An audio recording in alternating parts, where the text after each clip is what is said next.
You are officially invited. Yes, you. You're invited to join us in Fertility Awareness Mastery. This is my 10-week group program designed to help you gain confidence using fertility awareness. Whether you're actively avoiding pregnancy or looking to optimize your chances of conception, either now or in the near future, we have a spot for you. We start in January. Are you ready to jump in? Head over to fertilityfriday.com/group program to register today. That's fertilityfriday.com/group program. This is the Fertility Friday podcast, episode number 293.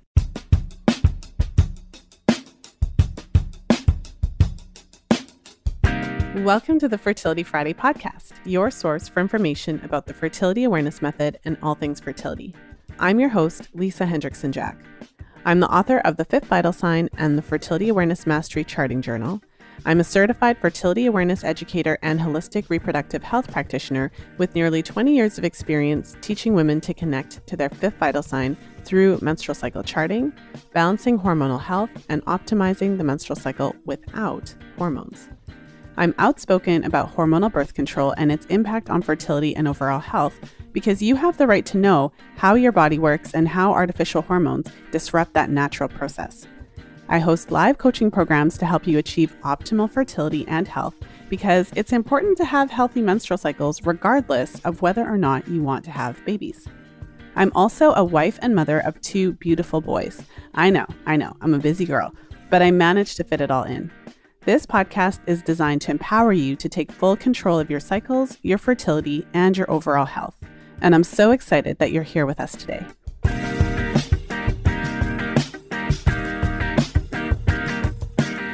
Happy New Year's! Yay! Today is the first episode of 2020, and I'm really excited to be sharing with you my conversation with Kallie. Kallie was a member of my most recent Fertility Awareness Mastery group program, and in today's episode, we really dive into what it looks like when you're transitioning off birth control and using fertility awareness to avoid pregnancy. We talk about some of the cycle patterns that we typically see when you're in that transition phase, the post-pill transition phase, and just the patience that it really takes to make your observations, write down what you see, even when they're not perfect and when you think that you shouldn't be seeing what you're seeing that day. So I really enjoyed this conversation with Kallie, and I think there's just so much important information for you to gather from our call. If you're somewhere on your own fertility awareness journey, it just so happened that this round of fertility awareness reality series calls were primarily women who were currently avoiding pregnancy. So some of these ladies may be thinking about pregnancy at some point in the future, but as it is now, their intention, particularly in today's call and the previous calls that I aired in the series, their current intention was to avoid pregnancy. But wherever you are on your fertility awareness journey, whether you are actively avoiding pregnancy or whether you're in the midst of trying to conceive and you're really wanting to understand your cycles, use fertility awareness, really make sure that you're getting the timing right, we have a spot for you in my upcoming Fertility Awareness Mastery live 10-week group coaching program. So make sure to head over to fertilityfriday.com/group program to register and join us in just a couple of weeks. We'll actually be starting in about 3 weeks from when this episode airs. So again, that's fertilityfriday.com/group program. Now let's go ahead and jump into today's episode.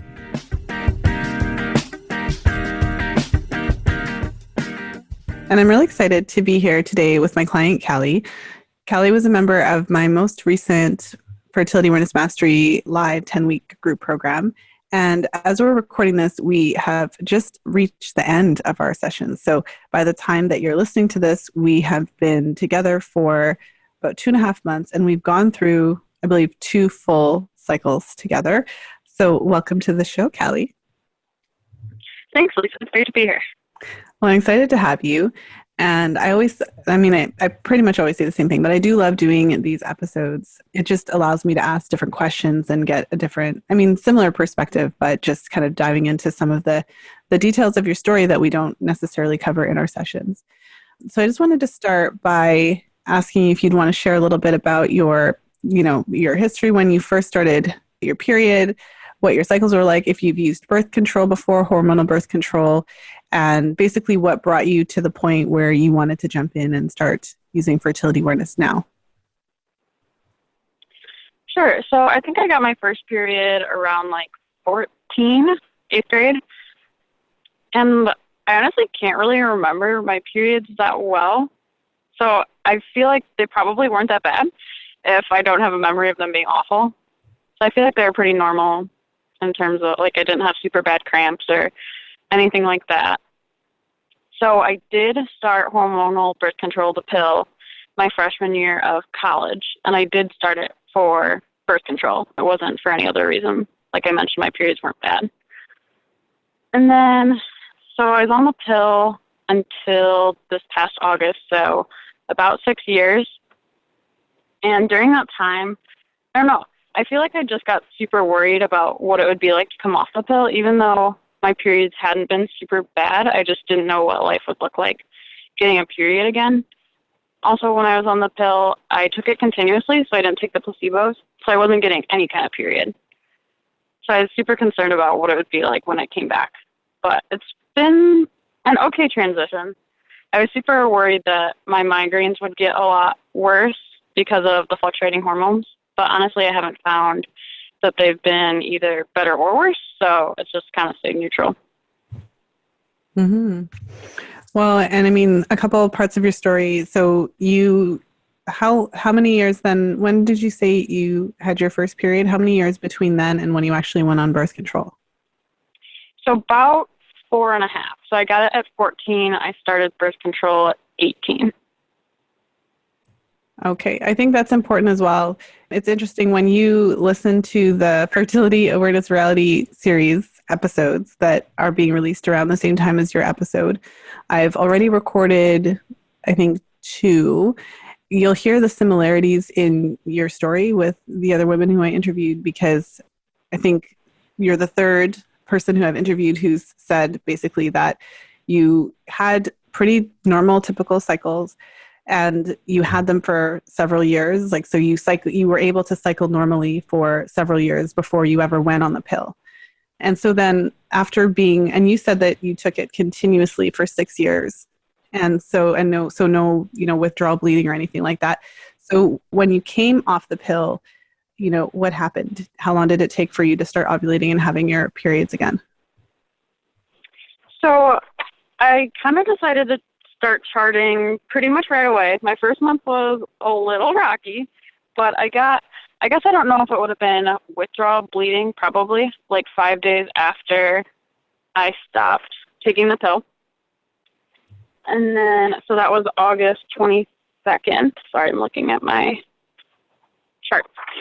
And then, so the first month I hadn't really fully started charting. I hadn't started taking my temperature or anything, but I was paying attention to cervical mucus.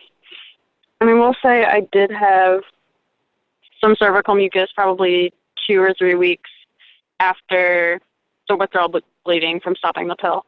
And then I got my period like 8 days later. So I think that I started cycling and ovulating right away from what I can tell. And then since then I have been charting regularly.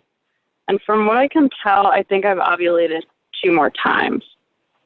Mm-hmm. Well, yeah, I mean, in your case, so it sounds as though when you said you went off of it and then you had this bleeding 5 days later, so that does sound like it would be the withdrawal bleed. So once you kind of discontinued the hormones, it took the 5 days for your body to just kind of like release.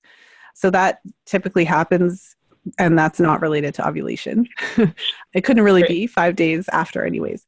But yeah, so in your case, it sounds like you did resume normal cycling pretty much right off the bat. And so, as I mentioned, as you'll hear in some of the similar episodes, there is something to be said for women who, were able to, so you had your first period and your cycles were pretty, like, I always say there's no such thing as perfect cycles, but your cycles are pretty typical. You mentioned that you went on birth control for birth control. It wasn't to modify anything. And I'm not saying there's anything wrong with whatever course of action that, any woman is taking, but I think it's just important to point that out because a lot of women are concerned when they come off the pill. How long is it going to take for my cycles to come back? What's this going to look like? And in your case, it just happened pretty much right away. Yeah, that's what it seems like. So I've been pretty happy with that aspect so far. Mm-hmm. Well, and so, even though you started ovulating right away, there's always a transition period when you come off of birth control. So some of the things that we've been talking about are the luteal phase length. We've been talking a little bit about cervical mucus production, and it is pretty typical for it to take several cycles before everything really normalizes. And it would make sense given that your cervix hasn't made any mucus for at least 6 years.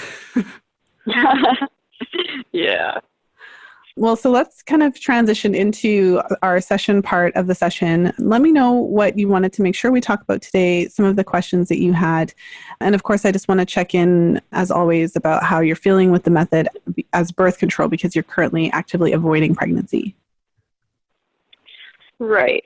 So the main question I had was, which I mentioned in our Facebook group a couple days ago, was I was having trouble identifying ovulation, and I couldn't tell if/when it occurred.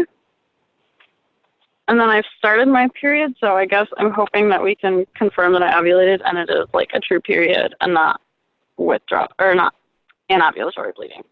So that was my main concern for today. Well, so I'm looking at your October/November chart. So that would be cycle 2 post birth control. And so when I look at the chart, there's several days in your pre-ovulatory phase where the temperature seems to be higher than it should be. So kind of there's on day, I'm just going to make this a little bigger. On day 13, your temperature was 98 degrees, 98.0. And then on day 19, the temperature was also 98.0. And it's not, let me just look at your previous charts. It just looks to me that it's kind of spiky in it. And so, yeah, it doesn't look to me like that's related to a shift in temperature. And then when I look at your mucus patterns here, just taking a peek. Let's see, I would be inclined to think that ovulation likely happened somewhere around day 20, because after that, the temperatures, they're not spiky anymore. They go into what I would consider to be the post-ovulatory range. They don't dip back down at all. When would you, are you looking at the same chart? We usually share screens, but we're talking over the phone. You called into the Yeah. So are you looking at, okay. So if you were to pick when ovulation occurred on your chart, when would you put it? I guess based on the temperatures, if I hadn't talked to you, I would have said it was the 25th, but that doesn't make sense because it's 4 days after I had any cervical mucus. So now that we're talking through it, there was sort of a temperature shift on the 20th, and that was around peak mucus. So I feel that makes sense. Well, so for me, when I'm looking at the charts, I have a tendency, so because I'm experienced at looking at charts, I tend to kind of, when I'm looking at them, if it looks suspicious, so if some of these temperatures look suspicious, I'm more inclined to call them out as such. So it's not a steadfast rule per se, but we typically, our temperatures, when you've been charting, so this is cycle 2. So once you have, say, 4 to 6 charts under your belt, you'll start to see that, so it's not always exactly the same, but typically our pre-ovulatory temperatures and our post-ovulatory temperatures, they typically start to fall into a certain range. So you get a sense of, what is a typical pre-ovulatory temperature range and what is a typical post-ovulatory temperature range. And so, this, for women whose temperatures are really low, you've been using my Fertility Awareness Mastery charting workbook. So I have had some women say, well, my temperatures, you don't have a column for 96 degrees. So when your temperatures are off the chart, it's a little bit different because that's the temperature, that's outside of what we would consider normal. So when the temperatures are not even on the chart, that's something that we would want to be looking at. But I think you know what I'm saying. So so then when you have a chart like the one you have here, where you have several temperatures that are just outside, like it's just not that typical to have pre-ovulatory temperatures consistently that are like 98 degrees. And that's different to what it was like in your previous chart. Right. And then these temperatures seem to be spiking up and down. So I'm not sure what was happening. I think in our previous session when we talked about this, I was trying to ask it, was anything different? Did you have any allergic reactions to anything? Do you have seasonal allergies? Because sometimes those types of things can trigger the temperatures. I'm not sure if anything has come to mind, but I think I remember you saying, there wasn't really anything that different. Yeah, I mean, other than like, I do get really stressed and I don't always sleep the best. So I feel like that could spike my temperatures too. Yeah. Well, I mean, let me just see on your chart. I'm not sure if you're noting like if you have a restless sleep, but that could be something just to put in there if that's a thing for you and if it happens enough. Then that could give you, because I mean, that could, for some women, it's going to affect them more than others, but definitely if you're having a restless sleep or if something stressful is going on and you're having harder time sleeping, that could certainly make them higher. So, yeah. So what I'm seeing, so for example, on day 6, the temperature was again 98. And then on day 4 and day 7 and 8, the temperature was say 97.4. Yeah. Right. So yeah, so for me, just to kind of give you a sense of where my mind is at when I'm looking at the temperatures, I automatically suspect that some of those higher temperatures were for whatever reason, but not reflecting like the normal range. Yeah. And if you look at my comment on day 6, I did note terrible sleep. So that makes sense. Well, yeah. So I think when I'm interpreting it, I see, and I'm not sure if something changed after ovulation, because what I'm seeing after ovulation is that there's no spiky temperatures. It's pretty even keel from there. Oh, it was Thanksgiving and I was not stressed. Yeah. Yeah. So, I mean, if you think back, so you don't have to give specifics or anything, but that week, as you were approaching ovulation before Thanksgiving, was it a more stressful week at work, or like, was there just more stuff going on in life in general? Yeah, it was pretty stressful at work. I remember having like a meltdown like Sunday night before I went back to work. So. Okay. Well, yeah, I mean, it's with all the years of charting, what I found is that there's usually something when you see a pattern like that. So it's a little bit, I mean, in our case, we have 2 cycles of data. So it's not like we have 6 months worth of data to go and look at all these temperatures. But what I can say is just, to me, that's the reason why I would put the shift on day 20, because those pre-ovulatory temperatures are higher than typical. So to me, it just looks like, and because you've got some within the normal range. If I use the rule of thumb, meaning I stick my thumb over it and we ignore it. If I use the rule of thumb and I take out all the temperatures that are basically above like 97.9, then you would kind of see a different pattern, and it would make a little bit more sense to draw the line, the cover line around a little higher than 97.6, if that makes sense. Okay. So just to confirm what you're saying, so you think I ovulated on cycle day 20? That would be my estimate based on the temperature pattern, and also based on the limited cervical mucus that we're seeing. Right. And so, I mean, one of the things as well with temperature charting and fertility awareness charting, really the most effective way to confirm the date of ovulation would be a daily ultrasound. Right. But we're not doing that. So when we're doing charting, what we're doing is we're providing as close of an estimate as humanly possible. And for what it's worth, being able to, pinpoint ovulation within a couple of days at home with no technology is pretty amazing. So I couldn't say, yes, indeed, you 100% ovulated on this day. But based on what I'm seeing on your chart and just how it kind of lines up with everything else, and I would estimate that it occurred around day 20. Okay. Yeah. And then, so you ovulate and then your temperature spikes, right? That's right. So the temperature spikes because you're producing progesterone post-ovulation.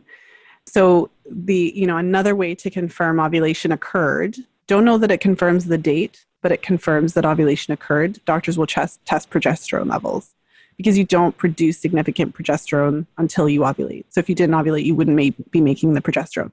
So progesterone is what makes your temperature rise and stay high for the duration of your luteal phase. Okay. So I think that I'm sure I've asked you about your cervix.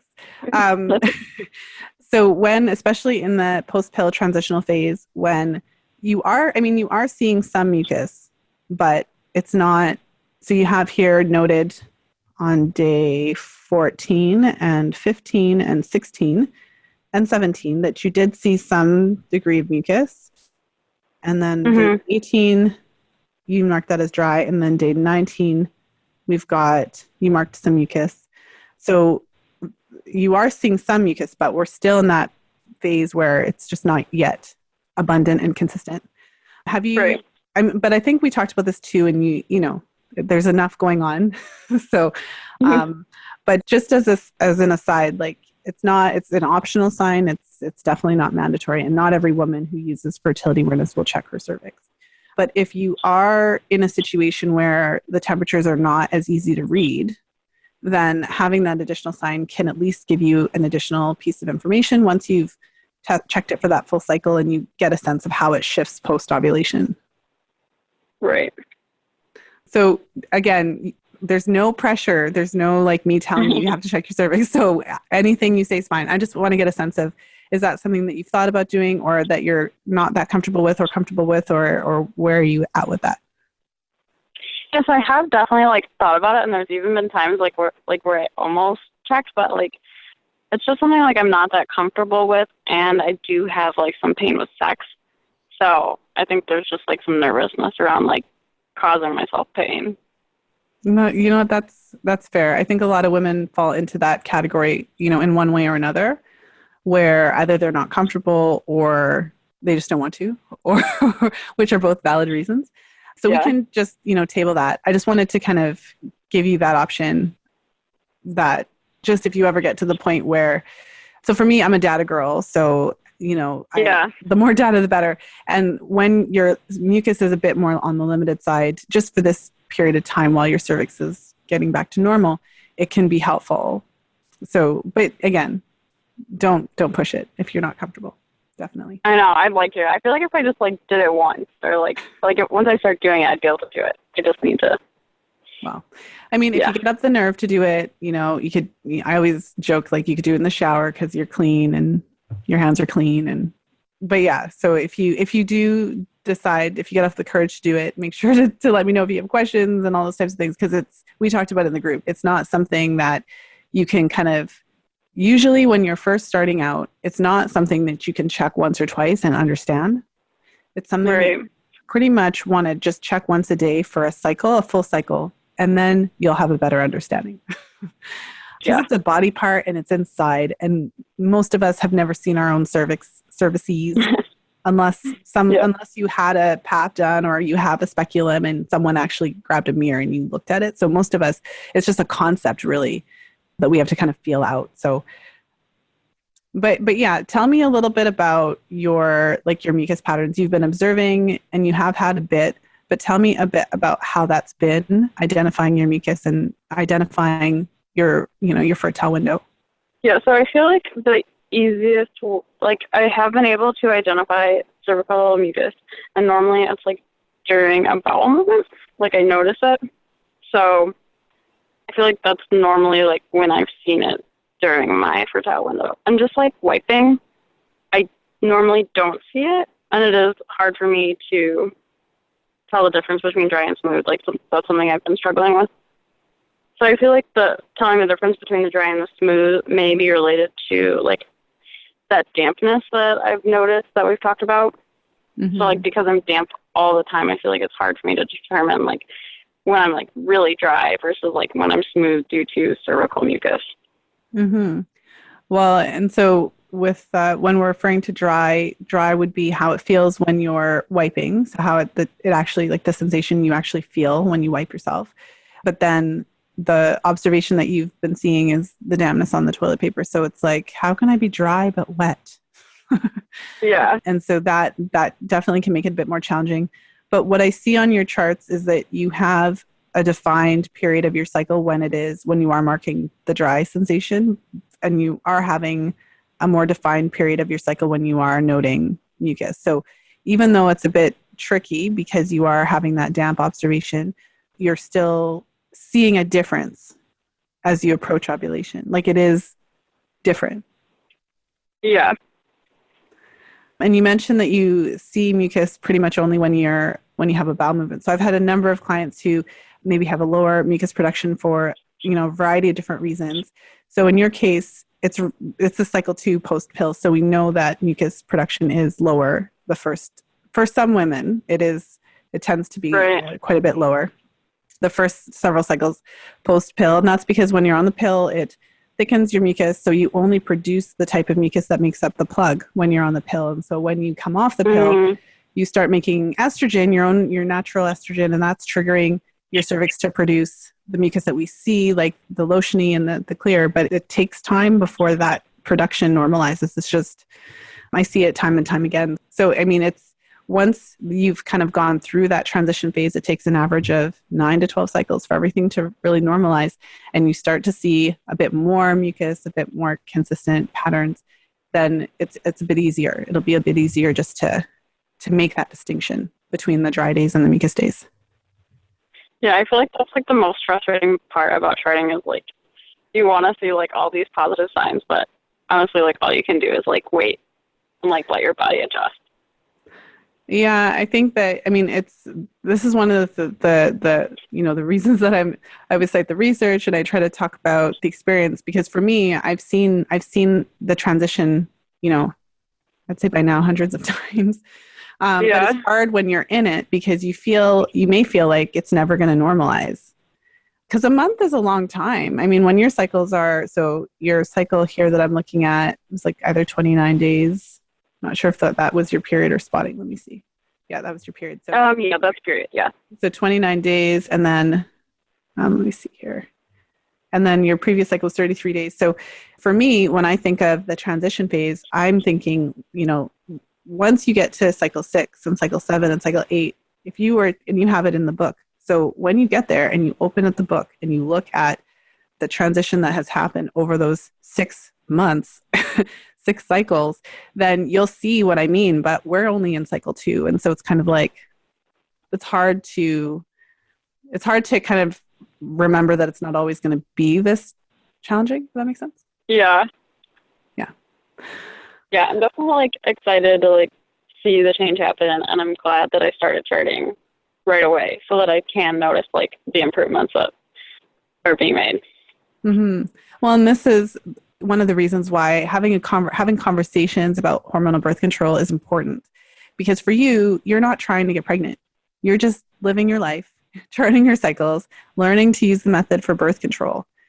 And then obviously during this phase, you've been extra cautious. We've talked about this a lot in the group. So my recommendation when you're in this transitional phase and your mucus patterns have not yet normalized, you can't primarily rely on mucus. So my recommendation is until your mucus patterns start to normalize, when you're using fertility awareness to avoid pregnancy, you want to avoid unprotected sex in the pre-ovulatory phase. So you want to get comfortable in the post-ovulatory phase when you're ready, but wait until your cycles start to normalize before you approach the pre-ovulatory phase. So, I mean, there's challenges with that because it means that there's a lot of days that you would have to use some sort of protection if you're having sex. Yeah, and we've talked about this before. Like, it's not too big of a concern for me because we did use condoms for, like, the longest time in college and things. So I am not in a hurry to have sex in the pre-ovulatory phase. Mm-hmm. Well, and I think that's important as well. I mean, just in terms of figuring out how to make it work for you, because there's the actual method and understanding it. And then there's also the transitional phase that your body goes through post-pill. And so this is part of the reason why I think it's so important for women to have that understanding of what happens when you come off the pill. So in your case, your cycle gets to normalize, you get to figure this out, you're taking your time, you know what I mean? Like you're doing this at a pace that you're comfortable with. There's no pressure that I've heard from you on either end. So there's no pressure to go unprotected before you're ready. There's no pressure for trying to have a baby. And so you're able to kind of sit back and observe what your body's going to do. So it's a very different situation when a woman is coming off the pill and expecting to get pregnant right away. So it is possible, of course, and it's possible to conceive in any cycle where there's ovulation. I will always say that. Right. So even though your mucus isn't perfect, even though you're, not seeing a whole lot, you might see a little tiny bit of clear stretching one time on that one day.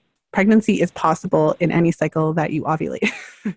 I know there's some women who might think, oh, well, my cycles, I've got a short luteal phase and I don't have perfect mucus, but I've seen it happen. So, we don't know what, if all those pregnancies are going to go to full term, but it's always important to remember that, especially when you're using fertility awareness. Like if you're ovulating, pregnancy is always possible. But with that said, you can just imagine how stressful it would be if you were trying to get pregnant. Oh my gosh, yeah. I feel like if I was trying to get pregnant right now, I would be like panicking a little bit.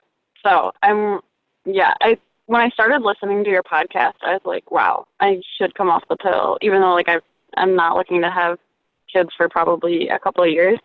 It definitely planted the seed in my mind that I should start preparing my body now.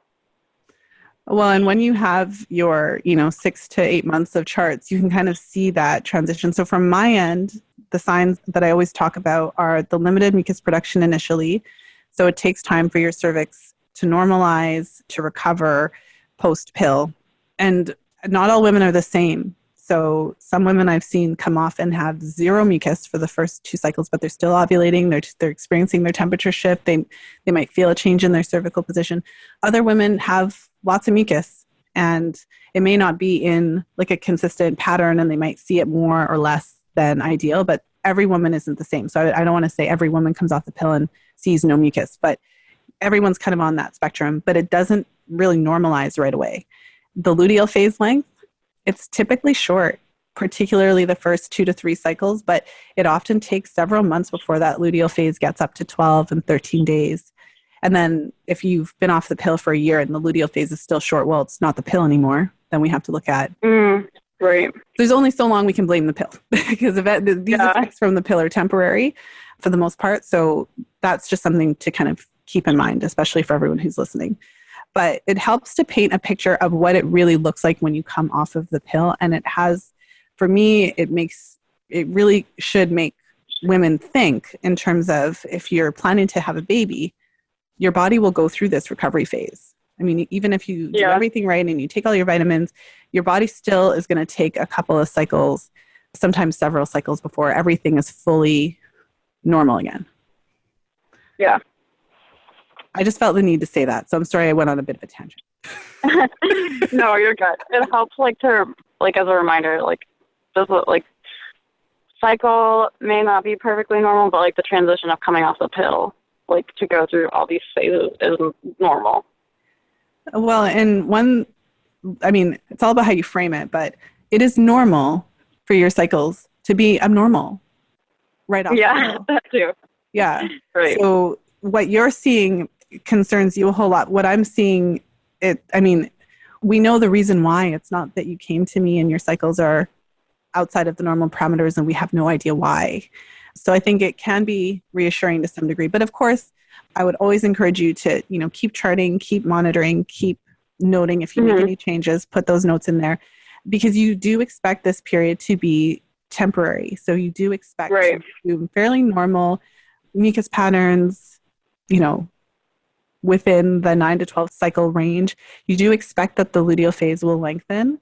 It's not always in a straight line. Sometimes you have a 9-day luteal phase and then it's 10 days and then it goes back to 8 and then it goes up to so sometimes it's not exactly perfect in terms because your body is not a machine. So it's going to do its thing on its own time and other factors can affect the luteal phase, etc. But it's just helpful to know that overall you should see a general trend towards more normal cycles. Yeah. I'm excited just to go through the journey and watch all the improvements happen, hopefully.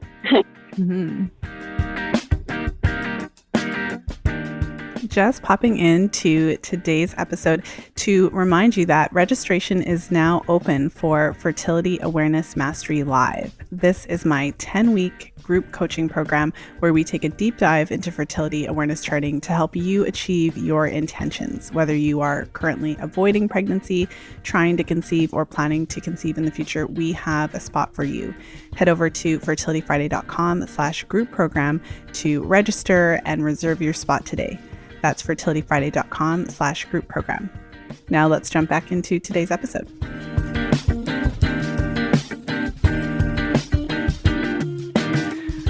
Well, and in your case, one of the things that you mentioned was that condoms aren't a big issue for you. So you're able to take the time that you need to feel comfortable.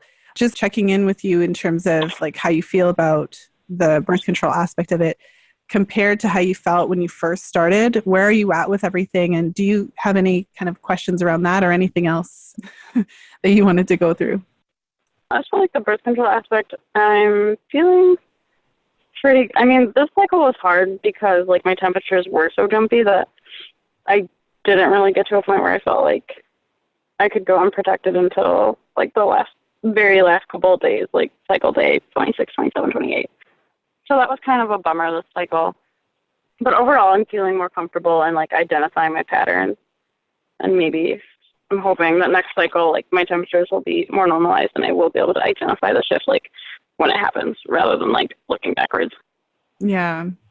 Well, and I mean, you identified the most important rule for successfully fertility awareness, especially when you're just starting out, but it applies across the board. Whenever you're in doubt, the rule is that you have to consider yourself fertile. Plus a count of 3. That's the rule that's probably the most important rule. And it speaks to one of the challenges about this method, because there are times when your mucus might be hard to read. You know, you could have a yeast infection or something, and you could have all these days and you're not really sure when you ovulated, depending on how you're charting. Or you could have a cycle that you barely have any post-pill, but you do ovulate. So it's hard to kind of confirm ovulation by matching up the temperature and the mucus if you have very limited amount of mucus. And also sometimes the temperature pattern doesn't make sense, like here, like in this chart that the listeners can't see what we're looking at. And exactly what you said. I mean, part of being successful when you're using fertility awareness for birth control is accepting that there's a certain degree of this that is out of control. Fertility awareness is not about controlling your fertility. It's completely different than the pill. The pill is about controlling it. It's about like taking something to change it. So physically you're different. Whereas fertility awareness is dancing with it because you're fertile, like you can get pregnant. So that's not gone. So when you're having a hard time interpreting what you're seeing, the most important thing you can do is to not have unprotected sex until you finish your count of 3, but until you really understand and feel very confident that either you've ovulated or depending on where you are in your cycle. Yeah. I do feel like overall I have gained like a ton of confidence in just identifying different fertility parameters and like have become like more confident in my body and myself and like being able to do the fertility awareness method. Mm-hmm. Yeah, I'm glad to hear that. I mean, and I just wanted to check in with you if you had any general questions or anything else that you wanted to go into on our call. I guess the last thing, just since it's like been on my mind. So my first 2 periods off the pill, there were like 3 days. Like I woke up I think I noticed like halfway through the first day of my period that I was on my period. And then, so this cycle, I had like a light day, a heavy day, and then a medium day for day 3. But then for the 4th and 5th day, so yesterday and today, I still noticed like some like brownish discharge, like spotting. Mm. Yesterday so and today? So day 4 and 5, yesterday and today. And it's not enough that I would wear like a tampon. It's just different than the first 2 cycles. Mm-hmm. So I guess like, does that fall within the parameter of normal? I would say so. I think that I feel like we had talked a little bit about this because you were concerned that your periods were too short or too light. Yes. So the normal parameters for your period would be, we'd expect bleeding to be somewhere between 3 to 7 days. we would expect that over the course of your entire menstrual cycle, that your bleeding falls somewhere between about 25 milliliters and 80 milliliters. So 25 milliliters is like around an ounce. I'm not the best at direct conversion live. Yeah. I usually use Google for that. But just to give you a sense of it, so some women have lighter periods and they've always had lighter periods. And so having a period that's on the lighter end of normal isn't necessarily a problem. It would probably be a bigger issue if all of a sudden your periods change dramatically. So if you always had really heavy periods, all of a sudden they're really light, or you always had light periods, all of a sudden they're really heavy. Do you remember what your period volume was like before you went on the pill? I just can't remember that well, other than saying, like, I don't remember it being extremely light or extremely heavy. So I'd say probably, I don't want to say normal, but, changing tampons regularly, but not running to the bathroom all the time.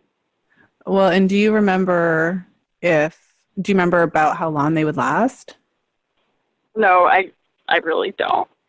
I guess I tried to block that time out. Well, so I guess I'm asking these questions because, okay, so for example, in your September to October chart with your first true post-pill period, you noted that you had 3 days of bleeding. The first 2 were heavy. The second was moderate. Mm-hmm. And I think we went through this, but I'm going to ask you again. So on your heavy days, if you're using tampons or a cup or however you're using it, what are you using and how many times are you changing it? Yes, on what I consider a heavy day, so like, just I'll use this cycle. I think I had like 3 full, maybe a half. So 3 full super tampons. Okay. And then on your moderate days, give or take? Probably closer to like 2 full ones. Okay. So, and then in this, that was probably similar. So in cycle 2, you listed 3 days of bleeding. The first day was moderate, second day was heavy, third day was moderate. But you're definitely filling your super tampons like more than once on your moderate and heavy days. Yeah. And then in cycle 3, we have 4 days where you marked bleeding, started light and then heavy and then moderate. And then you mentioned a little bit of spotting. So I would say that that sounds to me that it's falling into normal parameters because you are experiencing a true bleed. We did confirm ovulation with your temperature and everything before. Your bleeding is not super light. It sounds to me when you describe how much you're bleeding. So, I mean, it varies. I found a study that looked at how they would measure the bleeding based on how many pads or tampons that their participants filled. And depending on the size of the tampon, it was anywhere from, say, 5 milliliters to even 8 or 10 milliliters, like per. It's just not perfect science, obviously. I don't know if we're squeezing out tampons to see how much blood is in them, but the estimate was about that. So if you add that up, it falls within the normal range because you're filling those tampons and on your heavy days like 3 times. Right. So, and your cycle, so the third cycle 3, you had, it lasts a little bit longer. So remember that your body's still normalizing, still organizing. So it wouldn't be uncommon for over the course of the next, 6 months or so for that to shift a little bit as your hormones normalize and rise and all that kind of stuff. Right. And in terms of like the color, like the brown, it's completely common to have some like brown spotting with your period. Yeah. That's not necessarily a problem. It's more of a problem if it looks like crushed blueberries, like if it's like black. Typically means more of if it's oxidized, things like that. And I think as women, we kind of have a sense of that. If it looks a little too oxidized, then we get really uncomfortable with it, which we should. Right. Okay. Yeah. So I think that was my last question. And then I was like pleased to see that like my temperatures have come down. So, like when I had my period, like my temperatures dropped again. So I felt good about that. Mm-hmm. Well, and when I look at, so you've taken your temperatures consistently, basically every single day, including the days of your period. So it's not uncommon for temperatures during your period to be erratic, for it to be high and low. So just so that you have that sense of it, some of my clients used to just not take their temperature at the first couple of days of their period. I think most continue to take it just because it's better not to break the chain. Yeah. To stay in the habit. But you can basically ignore the first couple of temperatures during your period because it doesn't mean anything. Sometimes they're spiky. So like it's just very common for your hormones are, normalizing, everything's kind of going back to the pre-ovulatory phase. So it's pretty common. Yeah. Okay. That's helpful. Well, and as we bring our call to a close today, there are a few questions I wanted to ask you, particularly because of your experience. As I mentioned, it's interesting because I just put out the call, and it's interesting when I have interviews that are somewhat or similar situations, I suppose. So you're one of so far 3 women who I've had on the podcast for this round of Fertility Mars reality series who came off the pill. Your cycle started pretty much right away. Some of the same challenges with mucus production, luteal phase length, which are all very typical post-pill. A lot of women who are on the pill and thinking about coming off and concerned about everything, concerned if they're not actively trying to get pregnant, concerned that they're going to get pregnant right away, if they're going to be able to not get pregnant without the birth control pill. And then, of course, concerns about charting. Is it good to jump into charting right away? Do I have to take any time? So with your experience coming off of the pill, jumping into charting right away, what advice, if any, would you want to give to a woman in a similar situation to you? So I guess like my main concern, like when I first started charting, was like being perfect and like noting down everything. So like I didn't even start charting for like a month because I was like trying to pick out the perfect thermometer. And then like it sounds ridiculous now, but like in the end I just got fed up and went to Target and bought like a regular thermometer, and it's been going fine. So that would be my first recommendation, is just to like jump in, like even if it's not perfect, like just start taking notes of like what you're seeing, and then like it'll get easier over time. And I think even like after you start like your first month or so, like in it, you're like, I don't know what's going on. Like, I'm just noting all these things and it's not making sense. But then, like, looking back, I'm like, oh, I see, like, all these patterns. And, like, it starts to make sense, like, the more you do it. Mm-hmm. So I guess that would be, like, my main piece of advice is, like, 1, not to worry about being perfect. And 2, like, you really can't start making sense of it until you start doing it. So you might as well just start doing it. Mm-hmm. Yeah, I love that advice because it's really spot on. I mean, one of the challenges of being in this space and educating women about charting is and I really try to balance it when we talk in our group sessions, because the method that I teach is very specific. We're learning notations. I always say that there's a notation for everything that can possibly come out of your vagina, because there is. Yeah. So it's very specific, and it can actually, for some women, kind of make I always say I can call it out because I'm also a very type A person, but it can really make you want to have this perfect chart, and you don't want to write something down if it doesn't look good or whatever. Right. But it's not about that. It's not about having a perfect chart, and it's about learning what your body is doing and understanding that your body is reflecting what's happening health-wise. And so when you can make those connections, then, for example, with your chart that I'm looking at here, your cycle 2, part of it's hard initially, but it's literally just to like check, just to check your sign and to write it down and to not judge it.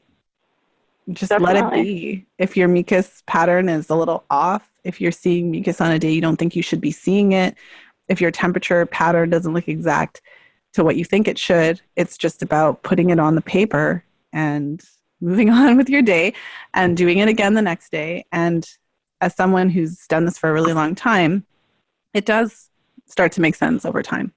And so I think that's great advice to just jump in. And your experience of taking a long time to find the perfect thermometer is common. Really? I thought it was I was so mad. Well, so you know how now, like, so for me, I guess I'm like a charting dinosaur. So I started my whole journey circa the year 2000, 2001. And for anyone who's not as old as me, back then, like my phone had a green screen. There were no apps. There was no messenger. There was like nothing. There was no fancy thermometers that sync to the phone. I don't even know if there was Bluetooth. Like, I don't know. Maybe Bluetooth would just be becoming a thing. I really don't know.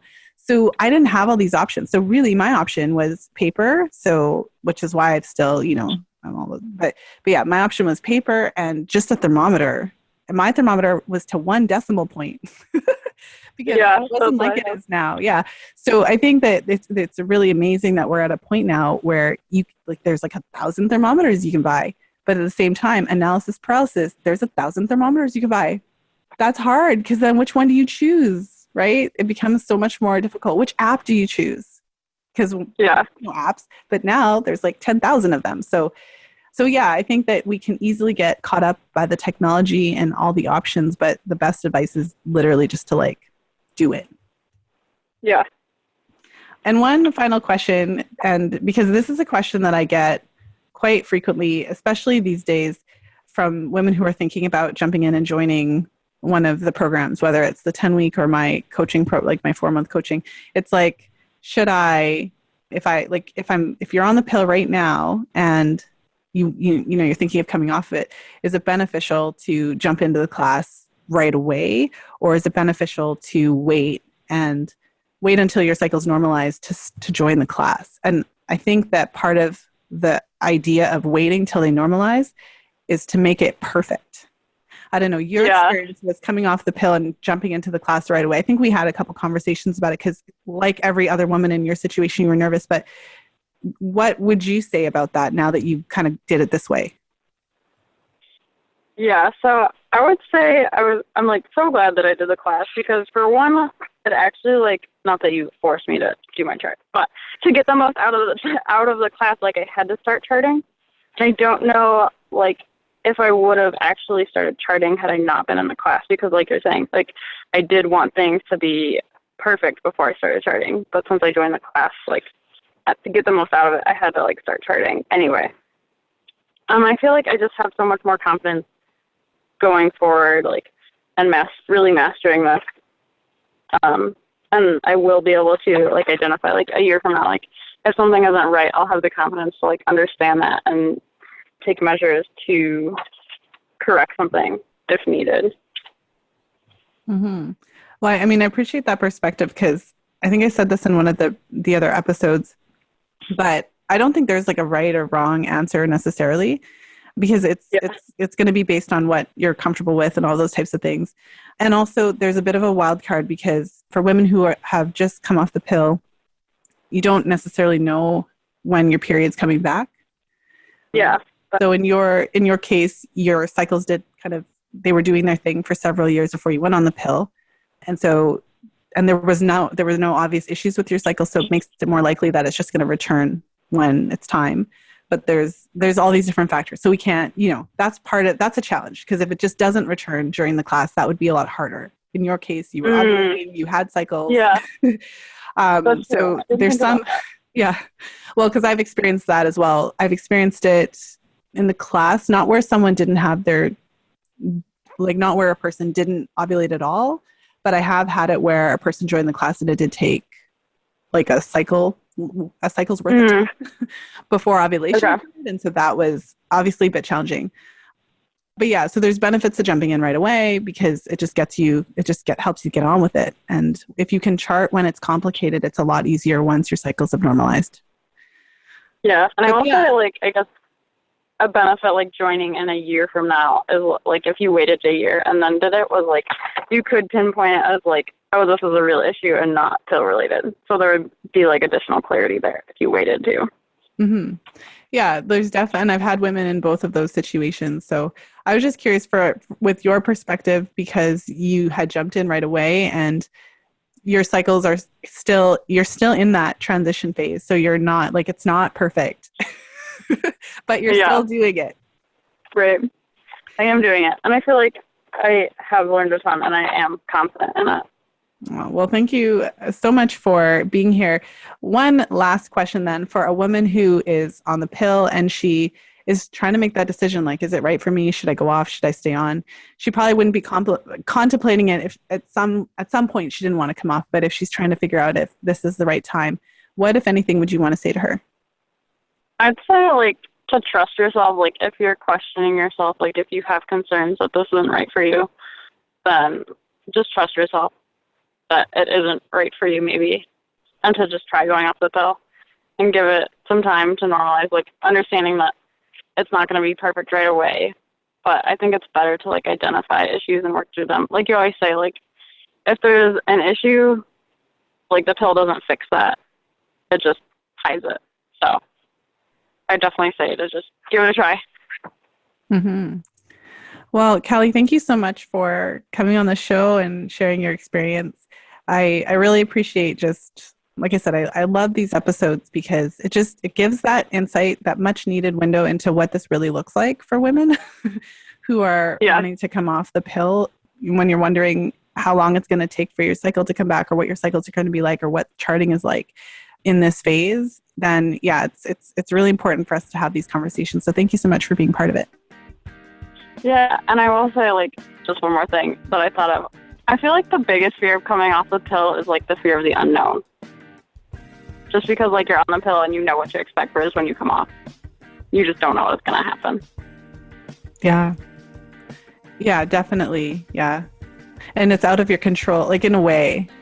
I was having a conversation with a friend and fellow FAM educator a little while ago, and one of the things that came up in our conversation was a little bit of frustration, because it's like, you're not really controlling your fertility when you're using fertility awareness. You're not controlling it, because I don't control when I ovulate. And I don't ovulate. I've been doing this for 20 years almost, and I don't ovulate on the same day every cycle. I've had cycles where my ovulation is way delayed, like day 30. When I was first charting, day 45. Whoa. Well, I had some issues, obviously, that needed to be addressed. I've had cycles where I ovulate earlier. So over the years, I breastfed 2 children. So, you know what I mean? Like, I've had all these different things. So I don't control when I ovulate, but I'm okay with that, because fertility awareness is not about controlling it. It's about understanding it. And it's about identifying your fertile window and adjusting your own behavior accordingly. So I think one of the hardest transitions, in addition to knowing that it's not in your control and being afraid of the unknown, is that you shift perspective from I can't get pregnant, quote unquote, because, like, the pill changes your body, to I could get pregnant. Yeah. And to have the ability, confidence, and know how to adjust your behavior. I think that's the biggest thing, because now you have to actually be accountable, right? No, I shouldn't say that, because that sounds really rude and condescending. But what I meant was, you have to do it in a different way. Like, you can't take for granted that you can just have unprotected sex. Like, you have to actually plan it out. Yeah, I think it's empowering, though, in a way. Yeah. All right, Kallie. Well, thank you so much for being here today. Thanks, Lisa.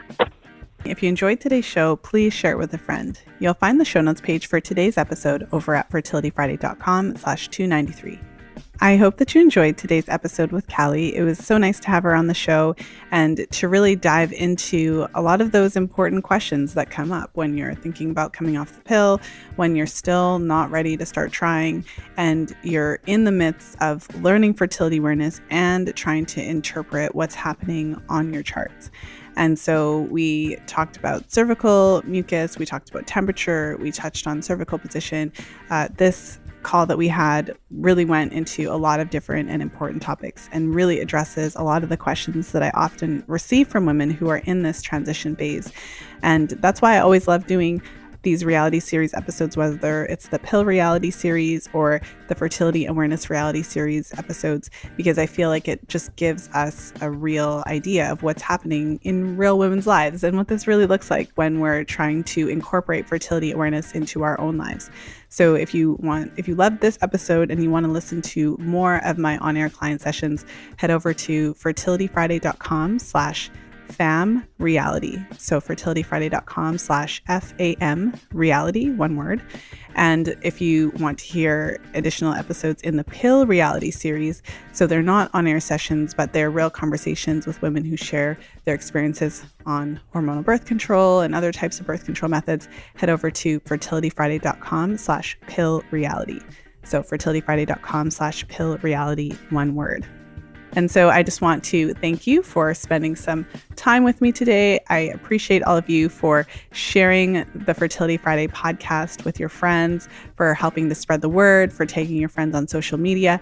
If you want to share this episode, if you feel like it resonated with you and you know somebody who needed to hear this today, it's fertilityfriday.com/293, and you can share the link with them for the episode. And so thank you so much. I wish you the very best for 2020. I hope it's your best year yet. And with that, I will let you go. Have a wonderful weekend, whenever you're listening to this episode. And of course, as always, be well and happy charting.